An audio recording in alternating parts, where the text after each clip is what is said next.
How did the agreement come with WWE where you started to help take their talent to help develop wrestlers, I guess, in the first kind of development territory? Is this before I went up there?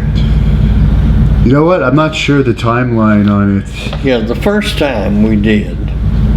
I'm not sure when you started talking to them.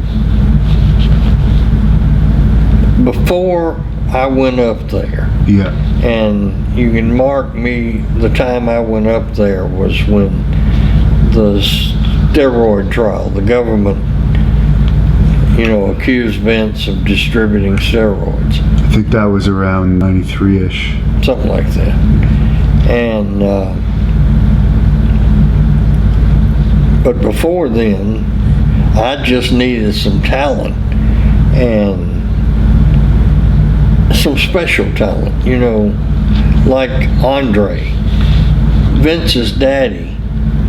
And so, had let me have Billy Graham, Andre the Giant, whoever I'd call and ask for. And so anyway, I called Vince Jr. and said, I'd appreciate it if you'd let me have some talent from time to time.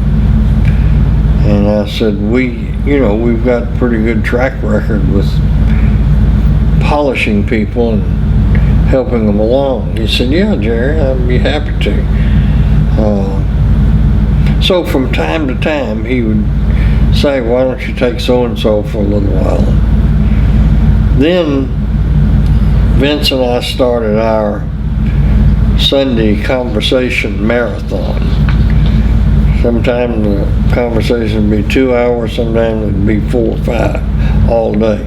So much so that my wife started calling it Friday, Saturday, Vince, Monday, Tuesday, every Sunday. And so I finally agreed to come up there and help. I helped much more on the business end and the finances because they were in the red, $2 or $3 million, $4 million maybe. And I helped a lot more with that. I said at every creative meeting, but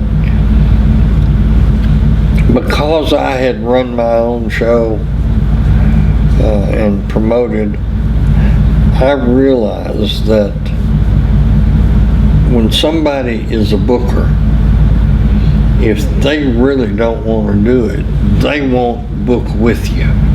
They'll leave and say, here, do whatever you need to do. But Vince wasn't like that. So I knew automatically that Vince really just wanted somebody to kind of agree with what he wanted to do. And that's all Pat Patterson and that's all Bruce Pritchard ever did was, yes sir, boss. Bruce got really mad at me.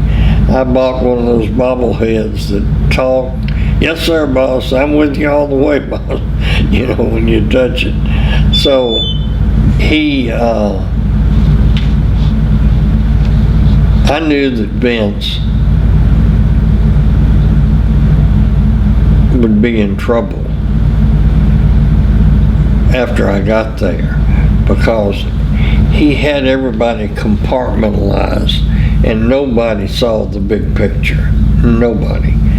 Linda knew the business end of it, Linda McMahon, but she didn't have a clue about the creative end. So then when you go down from that, J.J. Dillon was there and he was great working with the talent, keeping them, but he didn't see the big picture. Nobody did. So I realized that that's why I was really there. If he lost the lawsuit, somebody that could be the glue and keep all the parts together. The longer I was there, the more I appreciated Tennessee. the more homesick I got. So that I hugged Vince when he got exonerated. A big part of it was happy for him. A big part of it was happy for me, because I told him I'm going back home. And Vince made me an incredible offer to stay. And I respect him for that. I'm so happy that his business has flourished and it's gone on. Because whether it had, a lot of people say, Jerry, aren't you angry that they put everybody out of business? If it hadn't have been Vince, it would have been somebody else. Because what ended the territories was cable television, not any one promoter.